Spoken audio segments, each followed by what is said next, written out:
네, 우리는 야곱의 생애에 대해서 계속해서 살펴보고 있습니다.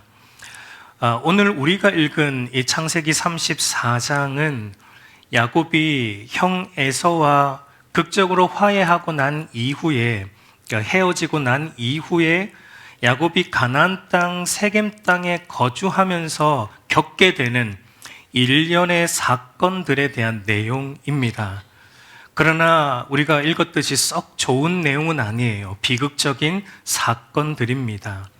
야곱의 딸 디나가 가나안 세겜의 여자들을 만나러 나갔다가 그 땅 히위 족속 추장의 아들 세겜에게 끔찍한 일을 당하는 사건, 그리고 그 일에 대한 복수로 야곱의 아들들, 특별히 그 디나의 오라버니를 중심으로 레위와 시므온을 중심으로 이루어진 세겜의 모든 남자들을 살해하고 그 땅의 것들을 약탈해서 돌아오는 아주 비극적인 사건들이 오늘 본문에 나오는 것을 우리가 보게 됩니다.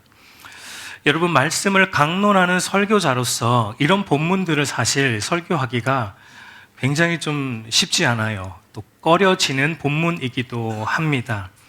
우리가 나중에 보겠지만 창세기 38장을 가보면 그런 종류의 본문이 또 하나 나옵니다. 설교자에게는 굉장히 힘든 본문이 또 나와요. 그게 뭐냐면 유다의 며느리 다말이 자기를 창녀로 꾸며서 시아버지 유다와 어떤 관계를 통해 후손을 이어가는 내용이 나오는데, 그런 본문은 참 설교자로서 설교하기가 굉장히 좀 부담스러운 내용입니다.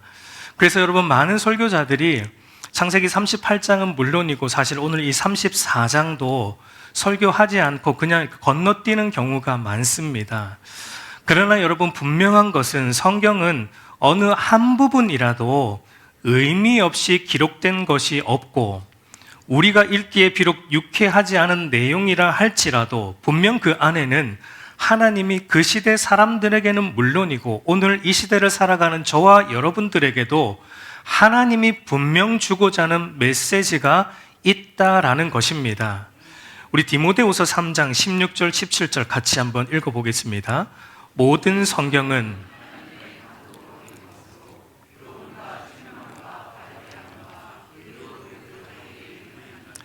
이는 하나님의 사람으로 온전하게 하며 선한 일을 행할 능력을 갖추게 하려 함이라.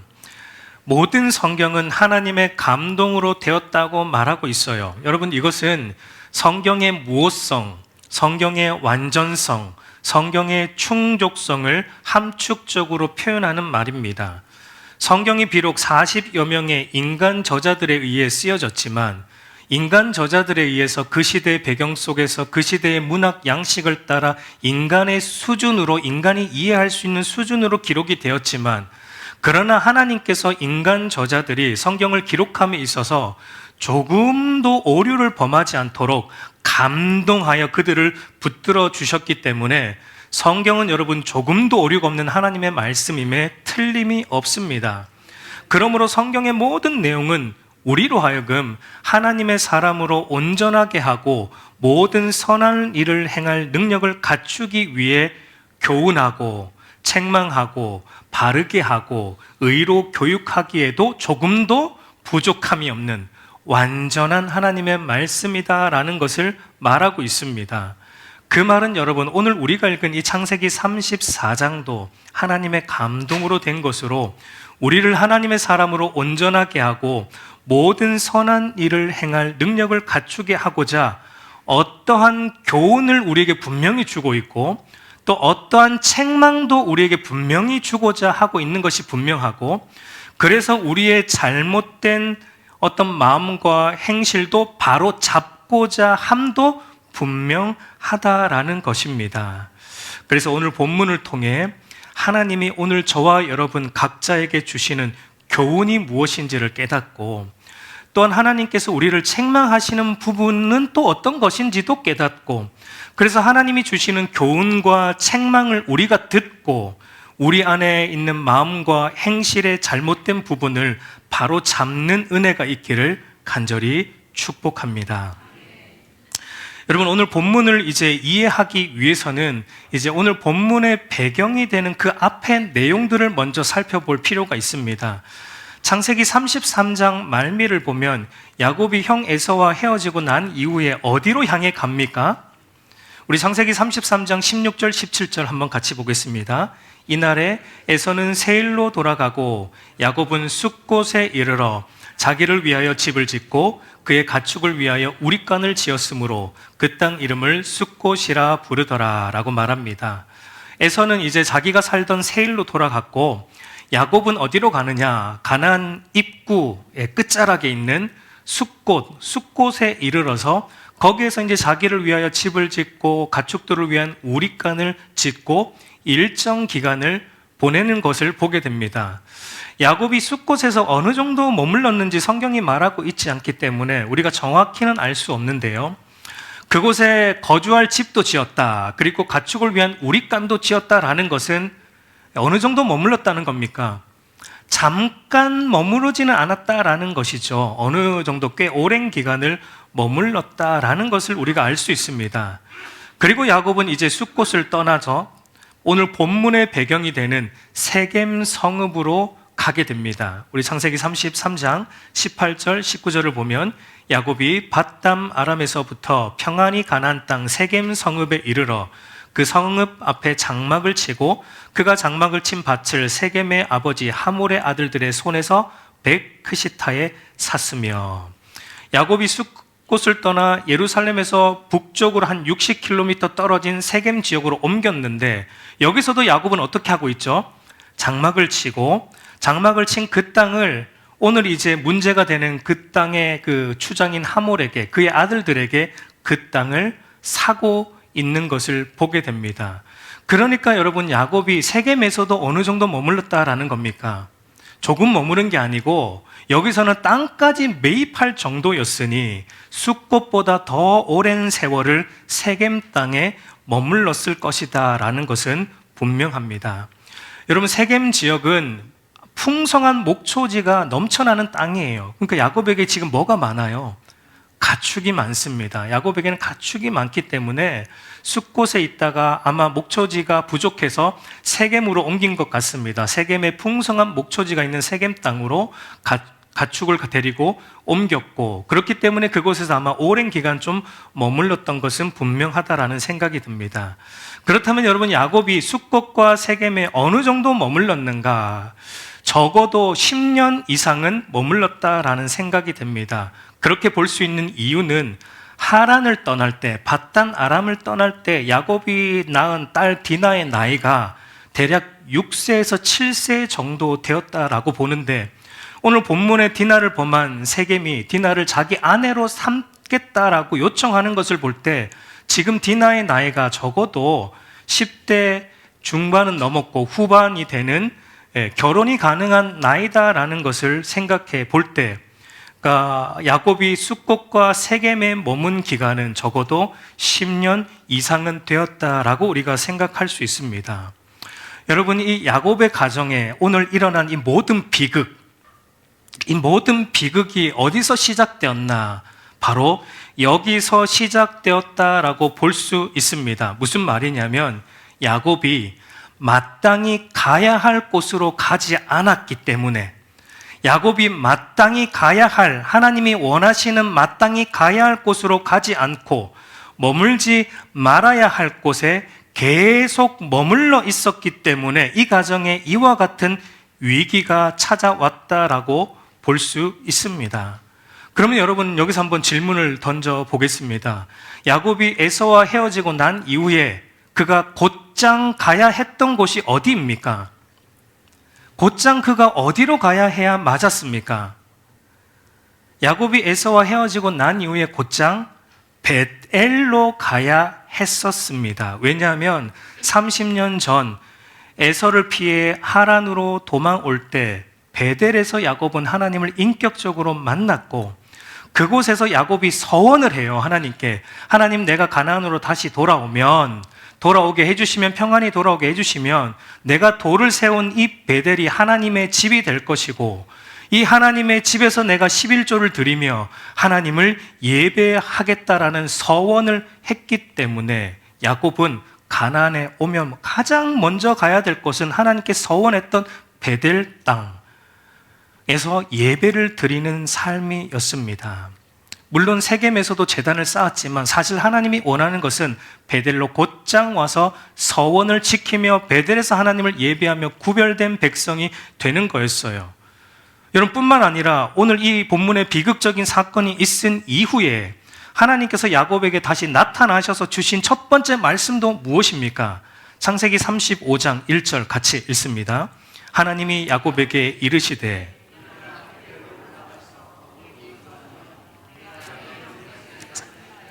도망하는 때에 내게 나타났던 하나님께 거기서 제단을 쌓으라 하신지라.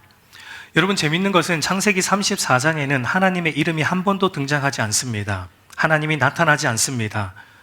그러니까 이것이 무엇을 의미하냐면 마땅히 가야 할 곳인 베델로 가지 않고 머물지 말아야 할 곳인 세겜에 계속 머물러 있는 야곱의 영적 상태가 어떻다는 겁니까? 하나님의 이름이 34장에 등장하지 않는다라는 것은 야곱이 하나님으로부터 멀어져 있는 상태, 야곱이 영적 해이에 빠져 있었다라는 것을 34장에 하나님의 이름이 등장하지 않는 이런 문학 장치를 통해서 야곱의 영적 상태가 해이해졌다라는 것을 우리에게 보여주고 있는 것입니다. 그래서 여러분, 참다 못한 하나님이 35장에 나타나셔서 하신 첫 말씀이 일어나라, 거기서 일어나라, 그리고 베델로 올라가라. 베델로 올라가서 뭐 하라고요? 거기에 거주하며 제단을 쌓으라 라는 것입니다. 어디에서 일어나라는 겁니까? 지금 머물고 있는 세겜에서 일어나라는 거예요. 그리고 베델로 올라가라. 여러분, 여기도 보면 사실 재밌는데요, 하나님께서 야곱에게 세겜에서 일어나 베델로 올라가라 라고 말씀하시는데, 여러분, 지도를 놓고 가나안 땅 지도를 놓고 보시면 세겜이 위에 있을까요? 베델이 더 위에 있을까요? 지리적으로 보면 어디가 더 위에 있습니까? 세겜이 위에 있어요. 북쪽에 있습니다. 베델은 세겜 밑에 쪽에 남쪽에 있습니다. 그러니까 지리적으로 보면 이렇게 말해야 되죠. 너는 일어나 베델로 내려가라, 이렇게 말해야 되는데 하나님은 너는 일어나 베델로 올라가라 라고 이런 문학적으로 이렇게 표현하고 있는 것은 또 뭘 보여주고 싶은 겁니까? 지금 야곱의 영적 상태가 내려가 있다는 겁니다. 야곱의 영적 상태가 하나님으로부터 멀어져 있고 내려가 있다. 야곱이 영적으로 많이 떨어져 있다라는 것을 올라가라, 베델로 올라가라는 표현으로 다시 너의 신앙을 회복하라, 하나님께로 돌아가라라는 것을 말하고 있는 것을 보게 됩니다. 여러분, 하나님께서 야곱에게 원하셨던 것은 이스라엘로, 33장에 야곱에서 이스라엘로 변화된 은혜를 받은 것에 만족하지 말고 적극적으로 그 은혜에 합당한 삶으로서 말씀에 순종하여 베델로 가서 그곳에 제단을 쌓고 하나님을 예배하고 구별되어 사는 가정을 세우는 것이었는데, 야곱은 지금 어디에 계속 머물러 있어요. 먹고 살기 너무 편해요. 세겜은, 베델은 목초지가 그렇게 많지 않아요. 지리적으로 볼 때 세겜은 먹고 살기 너무 편한 곳이에요. 그러니까 이 초지가 너무 풍성한 세겜에, 먹고 살기 편한 세겜에 야곱은 계속 안주해 있었다라는 것을 우리는 알게 되는 것입니다. 그 결과 세겜의 음란하고 부패한 문화에 어느 순간 야곱과 그의 가족이 동화되어 갔고, 하나님의 백성으로서 바른 분별을 해야 될 이 가족이 영적 분별력을 다 상실한 영적 무력증에 빠져서 이와 같은 비극적인 일들, 이들의 삶의 위기가 일어났다라는 것을 오늘 본문이 우리에게 말하고 있는 내용입니다. 물론 여러분, 이런 비극을 초래한 표면적인 이유는 디나를 범한 세겜의 악행 때문이고, 또 디나의 복수라는 명분으로 히위 족속의 모든 남자를 다 도륙한 야곱의 아들들의 악행 때문이지만, 그러나 근본적인 원인을 찾아보자면 야곱이 이스라엘로 변화된 그 은혜에 대한 합당한 반응으로, 즉 즉각적으로 말씀에 순종하여 마땅히 가야 할 곳, 마땅히 있어야 할 곳, 마땅히 해야 할 일인 베델에 가서 제단을 쌓고 하나님을 예배하며 구별된 가정을 세우는 그 일을 하지 않고 먹고 살기 편하니까, 여기가 편하니까, 여기 계속 세겜의 안주에 있었던 야곱의 영적 회의가 근본적인 문제이다라는 것을 우리가 알 수 있어요. 여러분, 우리 인간은 뭐에 영향을 받습니까? 우리 인간은 여러분 시공간에 영향을 받는 존재입니다. 우리가 어디에 주로 머물러 있느냐? 우리가 어디에 주로 머물러 있으면서 누구와 주로 교제를 하느냐?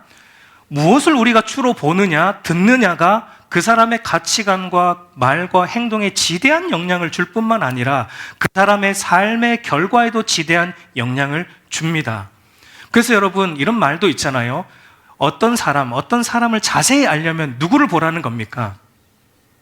그 사람이 누구를 주로 만나는지, 어떤 사람들과 그 사람이 주로 교제하는지, 그 사람이 교제하는 사람들이 어떤 사람인지를 보면 그 사람이 어떤 사람인지 알 수 있다. 그리고 그 사람이 주로 어디를 가는지 보라. 그 사람이 주로 찾아가는 곳, 주로 찾아가는 곳이 어딘가? 주로 찾는 것이 교회인가? 주로 찾는 것이 노래방인가?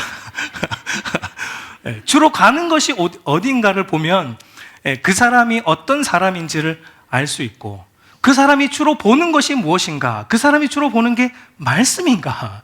그 사람이 주로 보는 게 드라마인가? 그 보면 그 사람이 어떤 사람인지를 알 수 있고, 그 사람이 주로 듣는 것이 무엇인가? 주로 듣는 것이 말씀인가? 찬양인가? 주로 듣는 것이 뽕짝인가? 그걸로 그 사람의 어떤 사람인지를 알 수 있다라는 겁니다. 여러분 한번 돌아보세요. 내가 주로 만나는 사람이 어떤 사람인가? 내가 주로 만나서 교제하는 사람들이 어떤 사람인가? 그 사람들과 내가 하는 말의 내용이 뭔가? 주로 주제가 뭔가? 그 사람들과 주로 하는 말의 주제가 무엇인가? 내가 자주 가는 장소가 어떤 곳인가? 내가 주로 듣는 게 무엇인가? 여러분 한번 자세히 한번 점검해 보시고 체크해 보세요. 그게 여러분의 정체성이에요. 그게 여러분이 어떤 사람인지를 보여주는 겁니다. 그 말은 여러분, 우리가 주로 머물러 있는 장소, 주로 만나는 사람, 주로 보는 것들, 주로 듣는 것들이 우리의 앞날을 결정하는 굉장히 중요한 부분이다라는 것입니다. 오늘 한번 보십시오. 야곱이 하나님을 인격적으로 만났던, 뜨겁게 만났던 그 베델, 그곳에서 사닥다리 예수 그리스도를 만났던, 예수 그리스도를 통해 과연 여기가 하나님이 계시구나, 하나님이 나의 하나님이시구나를 만났던 베델로 가서 다시 자기 신앙을 세우고 다시 뜨겁게 그 첫사랑을 회복하고 하나님과의 교제하는 삶을 살아가지 않고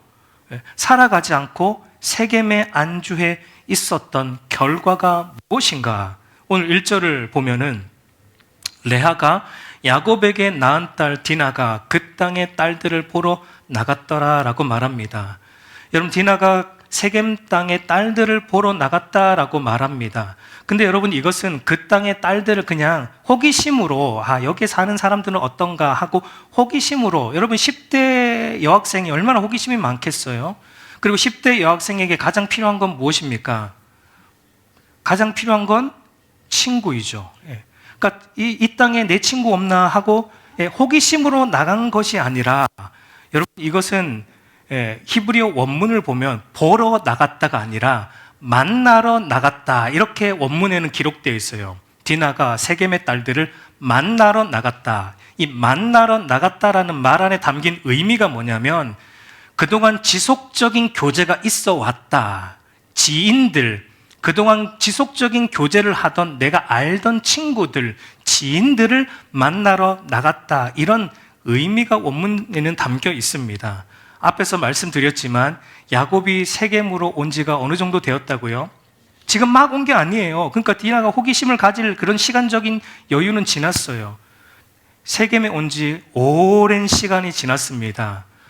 그렇기 때문에 야곱과 그의 가족들은 세겜에 오랜 시간 머물면서 세겜 사람들과 지속적인 교류가 있어 왔고, 그 교류는 아마도 꽤 깊은 교류였다라고 생각이 돼요. 왜냐하면 여러분, 당시 이방 사람들이 이방 땅에 가서 땅을 매입하는 게 흔한 일은 아닙니다. 땅을 잘 팔지도 않습니다. 근데 오늘 본문을 보니까 야곱은 그 땅을 샀습니다. 예, 하몰의 아들들에게 그 땅을 샀습니다. 이 말은 이미 야곱은 이 세겜 사람들과 지속적인 교류가 있어 왔고, 그리고 그 교류는 깊은 교류였다라는 것을 성경은 우리에게 말하고 있어요. 그러니까 1절의 의미는 디나가 호기심으로 나간 게 아니라 뭐 하러? 지금껏 계속 만났던 친구들 만나러, 세겜의 친구들을 만나서 뭐 했겠습니까? 세겜의 문화대로 놀았겠죠. 세겜 땅에 있는 노래방도 갔을 것이고, 세겜 땅에 있는 어디 뭐 가서 또 세겜 여자들과 세겜의 문화 속에 젖어서 세겜의 문화를 따라 디나도 여전히 그 세겜의 문화 속에 젖어 있었다라는 것을 1절이 우리에게 말하고 있는 내용이에요. 그러다가 어떤 일을 겪게 돼요. 오늘 2절, 3절을 보면 히위 족속 중 하몰의 아들 그 땅의 추장 세겜이 그를 보고 끌어들여 강간하여 욕되게 하고 그 마음에 깊이 야곱의 딸 디나에게 연연하여 그 소년을 사랑하여 그의 마음을 말로 위로하고 라고 말합니다. 하몰의 아들 세겜이 디나를 범한 것도 우연히 충동적인 게 아니에요. 충동적으로 한 번 오는 디나를 보고 충동적으로 이 일을 범한 것이 아니라 오랜 기간 보아왔습니다. 아마 둘은 아니었던 것 같아요.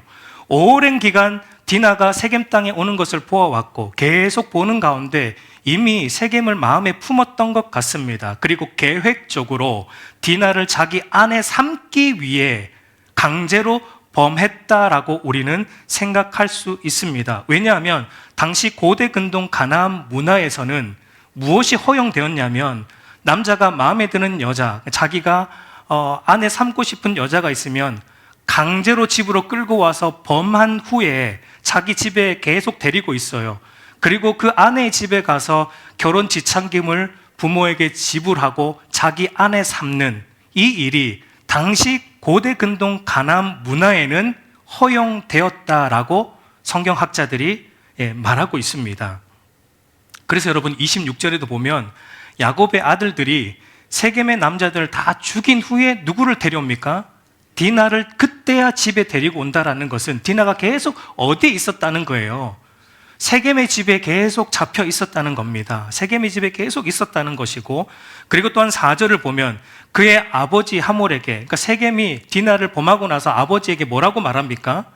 아버지 하몰에게 이 소녀를 내 아내로 얻게 하여 주소서라고 말합니다. 그러니까 여러분 이것을 보면 디나를 범한 세겜은 즉흥적으로 이 일을 행한 게 아니라 계획적으로 자기 아내 삼고자 디나를 마음에 품고 있다가 나를 봐서 이렇게 했다라는 것을 알게 됩니다. 그리고 하몰이 디나의 아버지인 야곱에게 와서도 뭐라고 말합니까? 우리 8절을 보면 하몰이 그들에게 이르되 내 아들 세겜이 마음으로 너희 딸을 연연하여 하니 원하건대 그를 세겜에게 주어 아내로 삼게 하라라고 말합니다. 여러분 여기를 보세요. 이게 정상적인 반응입니까? 사실 부모라면 어떻게 해야 됩니까? 무릎을 꿇어야죠. 무릎을 꿇어야죠. 자기 아들이 이런 험악한 일을 했다면 얼굴을 들 수가 없죠. 찾아와서 무릎을 꿇고 손이 발이 되도록 빌어야죠. 그러나 여러분 하몰은 세겜은 어떻게 합니까?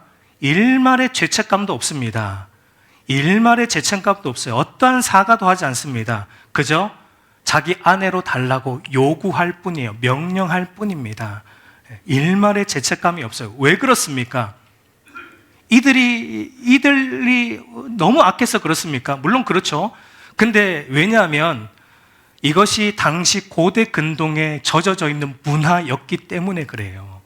여자를 강간하는 것은 가나안의 타락한 문화 속에서 일상이었습니다. 심지어 여러분 가나안 종교, 바알 종교 안에는 뭐가 있었어요? 바알의 여사제들과 남자가 음행을 함으로 그 해의 복을 비는 행위가 허용되었죠. 종교적으로 강간이 허용되었어요. 가나안 종교는 종교적으로 음행이, 다른 남녀가 음행하는 게 종교적으로 허용이 되었기 때문에 이 음행에 대한 강간에 대한 일말의 죄책감이 이들에게는 없다라는 것을 우리가 보게 되는 겁니다. 여러분, 나중에 하나님이 이스라엘 민족을 들어 가나안 민족을 멸절하라라고 말씀하시는데 이런 이유 때문이에요. 가나안의 타락과 부패가 이제는 하나님이 참을 수 없을 정도로 관영했기 때문에 하나님이 가나안을 남자로부터 노인으로부터 어린아이까지 멸절하라고 하신 것이지 괜히 그렇게 심판하라고 하신 것이 아님을 우리가 알아야 됩니다. 근데 여기서 이제 중요한 것은 여러분, 야곱이 이걸 몰랐을까요? 야곱이 이런 가나안 문화를 몰랐을까요? 야곱은 이런 음란하고 부패한 가나안 문화를 알고 있었습니다. 몰랐을 리가 없습니다. 그럼에도 야곱은 디나가 계속 세겜 여인들과 교류하는 것을 막지 않았어요.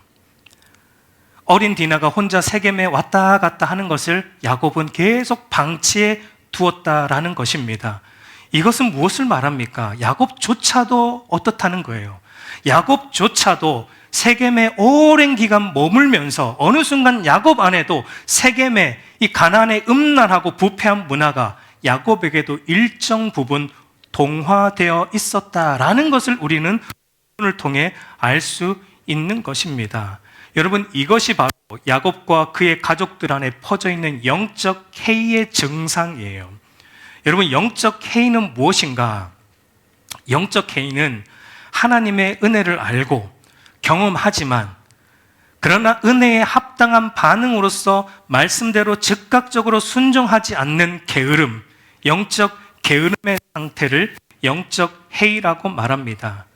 물론 여러분, 즉각적으로 순종하지 않는, 우리가 말씀을 듣고 은혜를 받는데 그 들은 대로 즉각적으로 순종하지 않는 데는 누구나 다 나름의 이유가 있을 것이고 나름의 다 어떤 이유가 있어요. 그러나 사실 그것도 따져보면 핑계이고 자기 합리화인 것을 보게 돼요.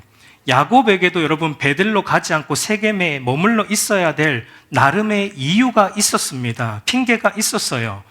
여러분, 재밌는 것은 숫곳이나 세겜이나 베델이나 다 어느 땅 안에 있는 도시예요. 다 가나안 땅 안에 있는 도시입니다.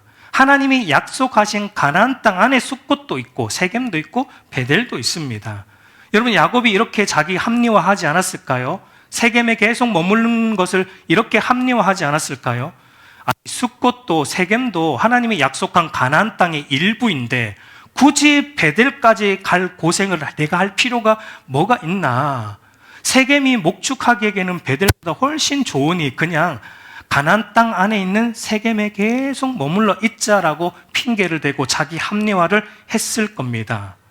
그리고 여러분, 또 지형적으로 보면 야곱은 여전히 형이랑 화해를 하긴 했는데 형과 여전히 어때요? 관계가 껄끄러워요. 야곱은 여전히 그 형 에서가 부담스러운 존재예요. 지형적으로 보면 형 에서랑 더 가까워지는 지역이 세겜일까요? 베델일까요? 베델입니다. 베델로 가면 누구와 더 가까워져요? 에서랑 더 가깝습니다. 그러니까 야곱은 또 이렇게 자기 합리화를 했을 겁니다. 형이랑 화해를 했지만 그래도 여전히 형과 좀 껄끄러우니까 형하고 조금 더 멀리 떨어져 있는 세겜에 좀 내가 더 있자. 형하고 좀 멀리 떨어져 있는 세겜에 있자라고 야곱은 계속 핑계를 만들어내고 자기 합리화, 말씀대로 순종하지 않아야 되는 자기 합리화와 핑계를 계속 만들어내며 세겜에 안주했을 것입니다. 야곱은 야복강에서 하나님의 강권적인 은혜에 의해 이스라엘로 변화되는 놀라운 하나님의 은혜를 경험은 했는데 그 은혜가 요구하는 즉각적인 순종의 삶의 자리인 베델까지 나아가는 것에 있어서는 이런저런 핑계를 대며 세겜이 주는 편안함과 안락함에 계속 안주해 있었다라는 것입니다. 여러분, 그리스도인이 마땅히 있어야 할 말씀의 자리, 예배의 자리, 기도의 자리, 순종의 자리, 성도들과 교제하는 믿음의 교제의 자리에 있지 않고 머물지 말아야 할, 이런저런 핑계를 대며 자기 합리화를 하면서 머물지 말아야 할 말씀이 없는 자리, 세속적인 교제의 자리, 죄의 자리에 계속 머물러 있으면 그 사람은 여러분, 자기도 모르게 그 죄가 이제는 죄로 여겨지지 않는 영적 해이의 상태에 빠져들게 된다라는 것을 우리가 여러분 알아야 돼요. 죄가 더 이상 죄로 여겨지지 않는 상태까지 이르게 된다라는 것을 알아야 됩니다. 우리가 여러분 그것을 세속화된다라고 말하죠. 우리가 세속화에 물들면 어떻게 됩니까? 영적 분별력을 다 상실합니다. 옳게 판단해야 되는, 영적으로 옳게 판단해야 될 때도 옳게 판단하지 못합니다. 옳게 판단해야 될 때로 우리는 세속적인 가치로 판단하게 되고, 그로 인해 결국은 삶의 위기를 초래하게 된다라는 것입니다. 그래서 여러분 뒤에 나오는 야곱과 그의 아들들의 모습을 보면 하나님의 백성으로서 구별됨과 분별력이 조금도 없을 뿐만 아니라 모든 문제를 해결함에 있어서 세속적인 가치로 해결하는 것을 우리는 보게 됩니다. 우리 5절을 보면은 야곱이 그 딸 디나를 그가 더럽혔다는 함을 들었으나 자기의 아들들이 들에서 목축함으로 그들이 돌아오기까지 잠잠하였고 라고 말합니다. 여러분 자세히 보세요. 야곱이 어떻게 하고 있는가? 야곱이 지금 무엇을 들었습니까? 자기 딸 디나가 그런 끔찍한 일을 당했다라는 소식을 들었습니다. 근데 야곱의 반응이 어때요? 야곱의 반응이 어때요? 잠잠하였고. 여러분 이게 이해가 됩니까? 여러분이 부모라면 우리 자녀가 그런 끔찍한 일을 당했다는 소식을 들을 때 잠잠할 수 있습니까? 있습니까? 잠잠할 수? 잠잠할 수 없습니다. 이거는 여러분 정상적인 반응이 아니에요. 야곱은 잠잠해요. 아무 말도 하지 않습니다. 물론 어떤 면에서 야곱은 이 디나가 레아의 자식이기 때문에 좀 사랑하지 않았을 수도 있어요. 그래서 오늘 1절에도 보면 디나를 소개할 때 누구의 자식이다라고 명시하고 있습니까? 레아가 낳은 자식이다라고 명시하고 있어요. 야곱의 마음에는 오로지 라헬과 라헬이라는 요셉밖에 없죠. 어쩌면 그런 면에서 또 야곱이 별로 신경을 안 쓰고 있는지도 모르겠습니다. 그럼에도 불구하고 자기 딸이잖아요. 자기 딸이 이런 일을 당했는데도 이렇게 잠잠할 수 있는가? 이 이상합니다. 아들들이 오기까지 기다립니다. 무언가 이상해요. 그러니까 이 상황에 대해 주도적으로 나서서 해결해야 될 사람은 아버지 야곱인데, 그럼에도 야곱은 아무 일도 하지 않아요. 잠잠히 있습니다. 이것은 무엇을 성경이 우리에게 보여주는가? 영적 해이로 인해 야곱 안에 일어난 영적 무력증, 어떤 판단도 내릴 수 없는 영적 무력증에 빠진 야곱의 모습을 보여주고 있는 것입니다. 여러분 하나님을 의지하여, 매 순간 하나님을 의지하여 말씀에 자기의 전 존재를 굴복시키며 늘 말씀에 즉각적으로 순종하며 살아가는 사람은 삶에 어떤 위기가 찾아오고 삶에 어떤 어려움이 찾아올 때 그 상황을 영적으로 바르게 판단하고 분별할 수 있는 영적 지각의 능력이 있습니다. 왜냐하면 하나님을 의지하는 자에게 하나님은 내주하시는 성령께서 적극적으로 도우시고 그 상황을 도우시고 그 상황에서 어떤 판단을 해야 될지 성령께서 우리에게 바른 영적 분별력을 주심으로 바르게 해결할 수 있는 지혜를 날마다 우리에게 공급하여 주시기 때문이에요. 찾는 자에게 하나님은 지혜를 주시는 거예요. 여호와를 경외하는 자에게 하나님은 지혜를 주시는 거예요. 모든 어려움과 위기를 헤쳐나갈 수 있는 바른 분별력과 판단을 경외하는 자에게 하나님이 주시는 겁니다. 그러나 지금 야곱은 영적 해이에 빠져서 영적 분별력을 상실하고 영적 무력함이 그의 온몸을 감싸고 있어서 이런 일에서 적극적으로 나서서 바르게 믿음으로 판단해야 될 야곱은 손 놓고 있어요. 아무 일도 하지 않고 있는 것을 보게 됩니다. 그럼 여러분 돌아온 아들은 어떻게 합니까? 이제 돌아온 야곱의 아들들이 이렇게 합니다. 14절, 17절을 보면 야곱의 아들들이 그들에게 말하되 우리는 그리하지 못하겠노라. 할례 받지 아니한 사람에게 우리 누이를 줄 수 없노니 이는 우리의 수치가 됨이니라. 그런즉 이같이 하면 너에게 허락하리라. 만일 너희 중 남자가 다 할례를 받고 우리같이 되면 우리 딸을 너희에게 주며 너희 딸을 우리가 데려오며 너희와 함께 거주하여 한 민족이 되려니와 너희가 만일 우리의 말을 듣지 아니하고 할례를 받지 아니하면 우리는 곧 우리 딸을 데리고 가리라 라고 말합니다. 여러분 야곱의 아들들이 이제 협상 테이블에 앉습니다. 야곱은 뒷전에 있어요. 영적 분별력을 상실했고 이 영적 무력함에 사로잡혀서 가장으로서 가장의 역할을 하지 못합니다. 뒷전에 밀려났어요. 야곱의 아들들이 협상 테이블에 앉습니다. 협상 제안을 합니다. 너희가 할례를 받아야 된다. 우리는 할례 받아야지만 하나님의 백성이니까 너희는 할례 받지 않으면 내가 우리 디나를 세겜에게 주지도 않을 뿐더러 너희가 할례를 받아서 우리와 같이 되면 앞으로도 우리 딸들을 너희에게 주고 너희 딸들도 우리가 결혼해서 통혼하여 너희와 우리가 이제 한 민족이 되어서 살자라는 제안을 야곱의 아들들이 하고 있는 것을 보게 됩니다. 그러나 여러분, 우리가 알지만 이것은 속임수였죠. 그 아버지의 그 아들들이죠. 아주 거짓과 속임에 능통한 걸 보게 됩니다. 여러분, 나중에 야곱의 아들들이 세겜 남자들을 다 죽였다는 소식을 야곱이 듣고 놀래서 화를 내요. 그걸 보면 야곱은 이들이 이렇게 할 줄 처음에는 몰랐던 겁니다. 몰랐던 게 분명합니다. 그런데 여기서 이제 중요한 것은 뭐냐면 야곱이 이들을 속여서 죽이는 건 몰랐다 하더라도 야곱의 아들들이 이들에게 뭘 지금 제안하고 있죠? 이들과 통혼하겠다. 우리가 한 민족이 되겠다. 그러니까 너희가 할례만 받으면 우리의 딸들도 너에게 주고 너의 딸들도 우리가 들여서 같이 결혼해서 통혼해서 한 민족이 되겠다라는 제안을 하고 있었다라는 것을 야곱이 들었습니다. 그럼에도 야곱은 아무 말도 하지 않았다라는 것입니다.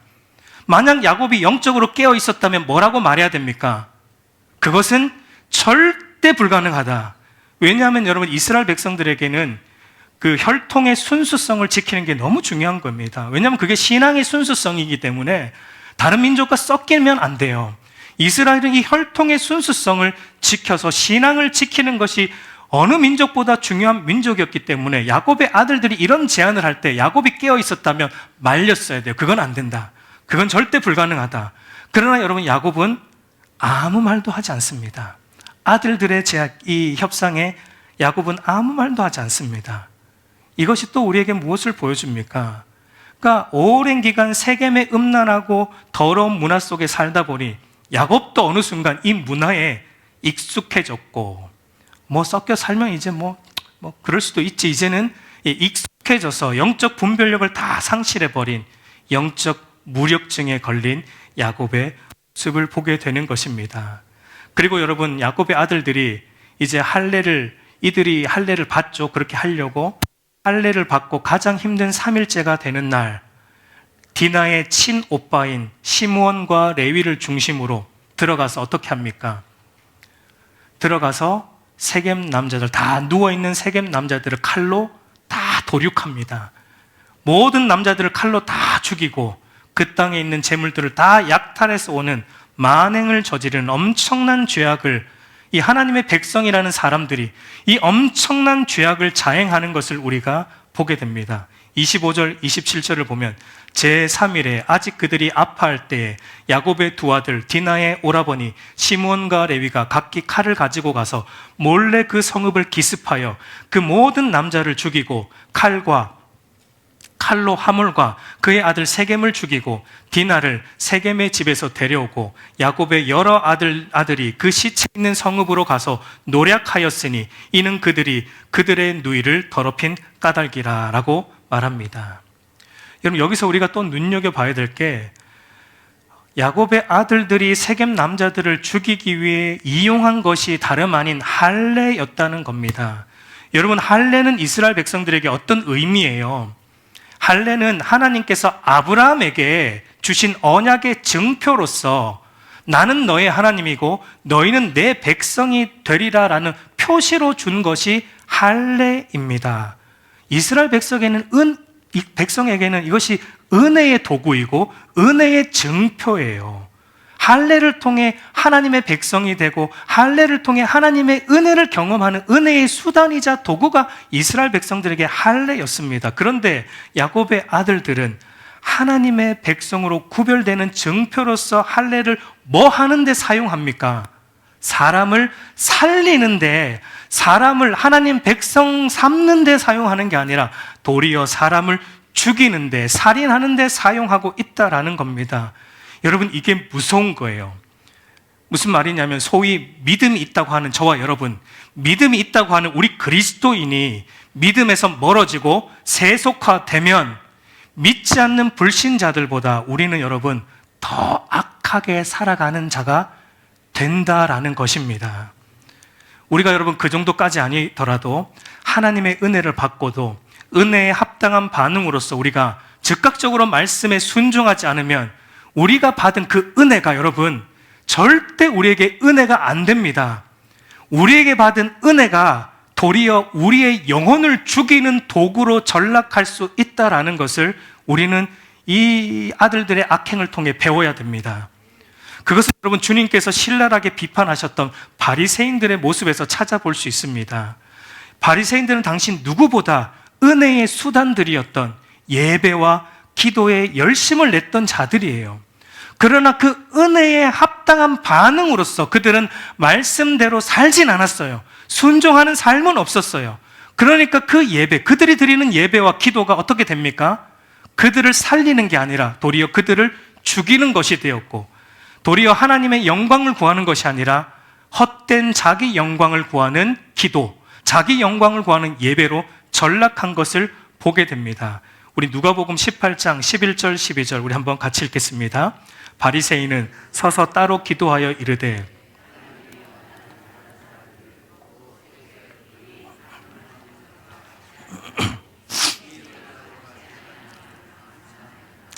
나는 이래 2번씩 금식하고 또 소득의 11조를 드리나이다. 여러분 바리새인들은 누구보다 은혜의 수단인 기도를 열심히 했어요. 기도를 이들이 여러분 얼마나 열심히 했습니까? 이들은 예배도 열심히 드렸어요. 그런데 그 예배와 기도로 무엇을 하고 있습니까?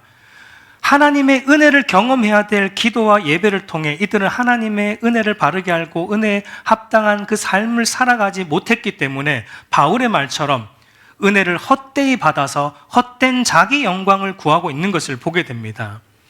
여러분 하나님이 기도하게 하시고 오늘 이렇게 예배하게 하시고 11조와 헌금을 하게 하신 이유가 무엇입니까? 기도와 예배와 헌금을 통해 우리로 하여금 하나님의 은혜를 알도록, 그 은혜를 알고 그 은혜에 합당한 삶으로 순종하도록, 그래서 순종함으로 하나님을 사랑하고 이웃을 바르게 사랑하고 섬기는 순종하는 삶으로 나아가도록 우리로 하여금 기도하게 하시고 예배하게 하시고 헌금과 11조도 하게 하시는 거예요. 그런 자의 모습이 이와 같아요. 누가복음 18장 13절 또 같이 읽겠습니다. 세리는 멀리 서서 감히 눈을 들어 하늘을 쳐다보지도 못하고 다만 가슴을 치며 이르되 하나님이여 불쌍히 여기소서 나는 죄인이로소이다 하였느니라. 여러분 기도하면 할수록, 우리가 예배를 드리면 드릴수록, 11조와 헌금을 하면 할수록 내가 이만큼 했다가 아니라 나는 거룩하신 하나님 앞에서 감히 눈을 들어 볼 수도 없는 죄인 중에 괴수입니다. 깨달아져야 돼요. 나는 하나님의 은혜가 없이는 한순간도 살 수 없습니다. 그러니 하나님의 은혜로 저를 붙들어 주시고 저로 하여금 하나님의 말씀대로 하나님을 사랑하고 이웃을 바르게 사랑할 수 있고 섬길 수 있도록 나를 교훈하여 주시고 나를 책망하여 주시고 나를 바로 잡아 주십시오. 내가 주의 말씀을 따라 살겠습니다가 우리가 예배하면 할수록 나와야 될 고백이고 기도하면 할수록 나와야 될 고백이고 헌금을 하면 할수록 나와야 될 고백이다라는 거예요. 이것이 여러분 하나님의 은혜에 합당하게 반응하며 살아가는 참된 그리스도인의 모습이에요. 여러분 오늘 저와 여러분이 이렇게 예배를 드립니다. 기도합니다. 찬양합니다. 근데 오늘 저와 여러분들이 드리는 이 예배와 기도와 찬양이 의미가 있으려면, 진짜 은혜가 되려면 예배 끝나고 일주일간의 여러분의 삶에서 은혜에 합당하게 말씀대로 순종해야 돼요. 순종의 삶이 없으면 이 자리도 의미가 없어요. 여러분 우리는 창세기 4장의 가인과 아벨의 제사를 통해 잘 압니다. 하나님은 가인과 아벨의 제사 중에 아벨의 제사는 받고 가인의 제사는 받지 않으셨는데 그 이유가 무엇입니까? 창세기 4장을 보면 하나님은 뚜렷하게 말씀하시죠. 아벨과 그의 제사는 받으셨지만 가인과 그의 제사는 받지 않았어요. 단순히 제사가 중요한 게 아니에요. 단순히 이 예배의 자리가 중요한 게 아니에요. 중요한 것은 그 사람이에요. 아벨은 한 주 동안 순종하며 살았을 겁니다. 한 주 동안 하나님의 은혜를 기억하고 그 은혜에 합당하게 말씀대로 살았을 거예요. 몸부림쳤을 거예요. 가인은 제사는 드렸는데 삶이 없었어요. 가인은 한 주 동안 내 뜻대로 살았어요. 한 주 동안 은혜를 받기는 받았는데 한 주 동안 내가 살고 싶은 대로 살았어요. 그런데 또 나와서 제사는 드립니다. 그러니까 하나님은 받지 않으세요. 삶이 없는 예배 하나님이 기뻐하지 않으십니다. 순종이 없는 예배 하나님이 기뻐하지 않으신다라는 것을 오늘 저와 여러분은 깨달아야 됩니다. 오늘 우리가 받은 이 은혜가 되려면 여러분 은혜에 합당하게 살아가십시오. 미루지 마세요. 즉각적으로 올라가세요. 베델로. 안락함에 안주하지 마세요. 편안함에 안주하지 마시고 즉각적으로 말씀에 순종하여 기도의 자리를 가지시고 즉각적으로 말씀에 순종하여 말씀 앞에 엎드리시고 예배의 제단을 쌓으시고 즉각적으로 그 순종의 삶을 살아갈 때만 하나님의 은혜가 우리에게 진짜 은혜가 되는 거예요. 그렇지 않으면 그 은혜는 우리를 죽입니다. 오늘 이 예배가 그 순종이 없으면 우리를 죽이는 예배가 되는 것이다라는 것을 우리는 기억해야 됩니다. 여러분, 그리고 마지막으로 우리가 하나만 더 생각해 보고 싶은 것은 야곱의 딸과 아들들의 이 비극적인 사건이 결국은 은혜에 합당한 반응으로서 순종하며 살아가지 못한 아버지 야곱의 영적 해이로부터 시작되었다라는 것을 생각할 때 여러분, 부모의 신앙, 부모가 주로 무엇을 보는가? 부모가 주로 어디를 가고 있는가? 부모가 주로 무슨 말을 하고 있는가? 부모의 신앙이 자녀의 신앙에 지대한 영향을 끼친다라는 사실을 우리가 한번 깊이 또 생각해야 될 줄로 믿습니다. 특히 우리 부모된 자들, 저를 비롯해서 우리 부모된 자들, 오늘 이 본문을 통해 굉장한 경각심을 느껴야 될 줄로 믿습니다. 우리 아직 결혼하지 않은 청년들, 나는 그럼 괜찮구나. 아니요. 우리 청년들 결혼하겠죠. 자식을 낳겠죠. 부모가 되겠죠. 청년들도 깊이 새겨드려야 돼요. 여러분, 특별히 우리 청년의 때 자기의 신앙을 바르게 세워가기를 바라요. 여러분, 청년의 때 자기 신앙을 세운 청년과 그렇지 않은 청년은 결혼 이후에 확연히 달라지는 걸 여러분 제가 여러 보았습니다. 청년의 때 자기 신앙을 바르게 세운 청년들은 사실 만나는 사람도 신앙을 바르게 세운 사람을 만나게 되어 있어요. 결혼 이후에도 함께 믿음의 가정을 세우고자 몸부림칩니다. 그러나 청년의 때 자기 신앙을 바르게 세우지 않은 청년들은 만나는 사람도 물론 다는 아니겠죠. 예외도 있을 거예요. 그러나 대부분은 자기 신앙을 바르게 세우지 않은 청년들이 대부분 만나는 사람도 대충 믿는 사람을 만나요. 아니면 아예 안 믿는 사람을 만나든지. 그러면 당연히 결혼 이후에도 말할 것도 없죠. 믿음의 가정을 세우는 것은 여간 힘든 것이 아닙니다. 그러므로 우리 청년들 부탁드립니다. 청년의 때에 여러분의 신앙을 하나님 앞에서 바르게 세워가시기를 간절히 부탁드립니다.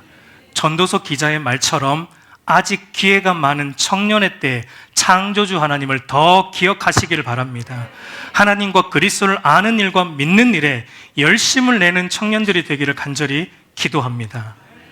여러분, 우리 자녀 세대들이 믿음 없는 다른 세대가 아니라 한 믿음 안에 있는 다음 세대가 되기 위해서는 저를 비롯한 우리 부모 세대가 정신을 차려야 됩니다.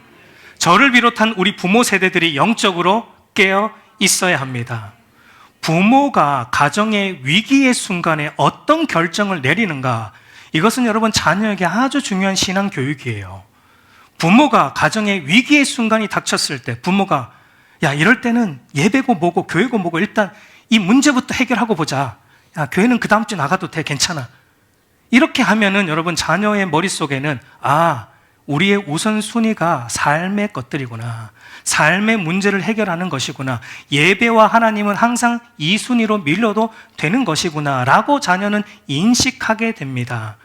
그래서 하나님과 신앙은 어떻게 되죠? 시간 되면 하고 시간 안 되면은 안 할 수도 있는 그런 것으로 밀려나게 돼요. 그러나 부모가 가정의 위기의 순간, 이와 같은 가정의 위기의 순간에 언제나 위기 해결이 우선이 아니라 이 위기 속에서 하나님을 찾는 것이 우선이고, 이 위기 속에서 하나님을 의지하는 것이 우선이고, 이 위기 속에서 어떻게 하면 우리 가정이 더 하나님 말씀대로 살아갈까, 이 위기 속에서 어떻게 하면 더 우리가 하나님 뜻대로 순종할까를 고민하고 그렇게 몸부림을 친다면 그 자녀의 우선순위는 하나님이 돼요. 그 자녀의 우선순위는 말씀에 순종하는 삶이 우선순위가 되는 거예요. 인생의 성공보다, 인생의 이 땅의 것들보다 더 중요한 것이 하나님이구나. 하나님을 잃으면 사실상 모든 걸 잃는 것이구나. 그때 자녀가 배우게 됩니다. 이제 말씀을 맺겠습니다. 매주 교회에 나와서 우리가 은혜 받고자 합니다. 그러나 은혜는 받되 그 은혜에 합당한 반응으로서 들은 말씀대로 즉각적으로 순종하지 않는 영적 회의의 자리, 이 영적 게으름의 자리, 말씀 보지 않는 게으름, 기도하지 않는 게으름, 예배하지 않는 이 게으름의 자리에서 우리는 이제 떠나야 됩니다. 여러분, 익숙해진 세속적인 세겜 땅이 주는 안락함과 편안함에서 여러분 이제 일어나셔야 돼요. 일어날 때입니다. 일어날 때예요. 그리고 은혜에 합당한 반응으로서 즉각적으로 말씀에 순종하여 하나님을 만나 은혜가 살아있는 베델로 가야 돼요. 다시 우리의 심장을 그리스도로 뛰게 할 수 있는 장소, 베델로 가야 돼요. 하나님을 만났던 그 첫사랑의 경험이 있는 그 장소, 그 말씀이 생생하게 내 귀에 울려 퍼지는 그 장소, 거기에 가서 제단을 쌓고 예배하며 다시금 죽어가는 우리 신앙을 회복하는 은혜가 저와 여러분에게 날마다 있어야 돼요. 날마다 베델로 나아가야 돼요. 베델은 여러분 문자적으로 하나님의 집이란 뜻인데, 오늘 우리에게 베델은 장소적이란 의미라기보다는 하나님의 통치적 의미예요. 하나님이 다스리고 통치하고 하는 장소로, 곳으로 우리가 가야 돼요. 하나님이 통치하고 다스리는 삶의 자리로 저와 여러분이 나가야 돼요. 매 순간. 그럴 때 여러분, 우리도 살고 우리 가정도 삽니다. 그럴 때 우리 교회도 함께 삽니다. 그 은혜가 저와 여러분에게 있기를 우리 주님의 이름으로 축복합니다.